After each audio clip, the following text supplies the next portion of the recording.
रावसाहेब कालच्या भाषणामध्ये राज ठाकरेंनी एक महत्वाचं विधान केलं, त्याच्याकडे तुम्ही कसं पाहता? विधान असं आहे की माझ्या डॉक्टरांच्या औषधाने उद्धव बरे झाले पण मला गुण आला नाही, डॉक्टरांनी पक्ष बदलला का? राज ठाकरे हे एक व्यंगचित्रकार आहेत, बरोबर. या व्यंगचित्रकाराचे फटकारे आहेत. फार सहज सोपं बोलले ना ते. माझ्या समोरची गोष्ट आहे. त्या काळामध्ये माननीय उद्धव ठाकरे यांना प्रचंड प्रमाणात खोकला झाला आणि थांबत नव्हता. अनेक औषधं झाली. आम्ही एकत्रच गाडीमध्ये होतो तिघे. तेव्हा राजसाहेबांनी त्यांना म्हणालं की माझे एक डॉक्टर यादव आहे, ते डॉक्टर यादव मलाही माहिती आहे, मी त्यांचं औषध घेतो अनेकदा, शिवाजी पार्कचे.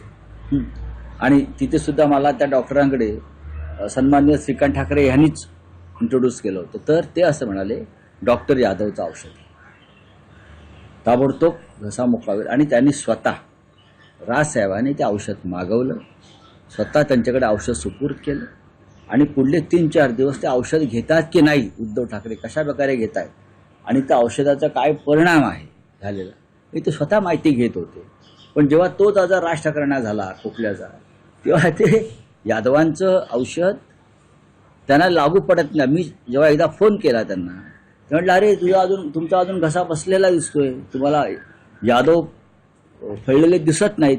तेव्हा ते गमतीने म्हणाले बहुतेक डॉक्टरने पक्षांतर केलं. राजकीय विश्लेषकांकडे अशी चर्चा आहे की निवडणुकांच्या निकालासंदर्भातले एक सांकेतिक विधान त्यांची की जे असा विचार करतायत त्यांनी स्वतःला विश्लेषक म्हणू नये. नाही राऊत साहेब, राज ठाकरेंच्या भाषणाचा फायदा उद्धव ठाकरेंना झाला असा त्यातला एक राजकीय विश्लेषणाचा हे जातोय. नक्कीच भाषणाचा काय, तुम्ही एकटं भाषण काय करून बसलात? राज ठाकरे आणि उद्धव ठाकरे एकत्र आल्याचा फायदा शिवसेनेला नक्की झालेला आहे.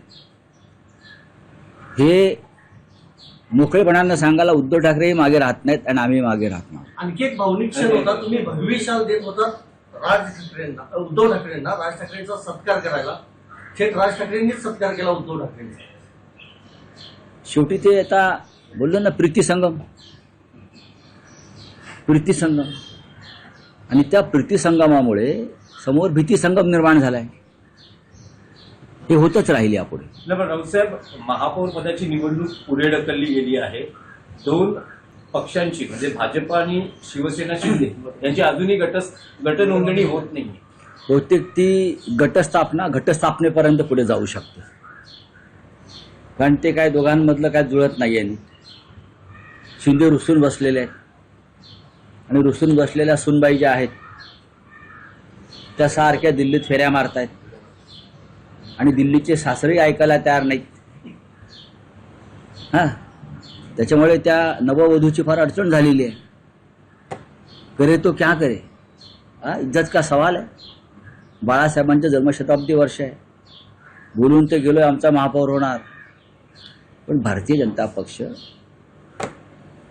असं कोणाला, त्यांची एक भूमिका अशी असते, माझं ते माझं आणि तुझं ते माझ्या बापाचं, या भूमिकेत हे सगळे लोक असतात. त्याच्यामुळेच आम्ही त्यांच्यापासून दूर झालो. पण केडीएमसीतले तुमचे 4 नगरसेवक अजूनही अज्ञात स्थळी. आता यात काय नवीन राहिलंय का? तुम्ही 4 दिवस हाच प्रश्न, मिसिंगचा गुन्हा, बेपत्ता लापत्ता, त्यांच्यात आम्ही पोस्टर लावणार ना. यांना कोणी पाहिलंय का?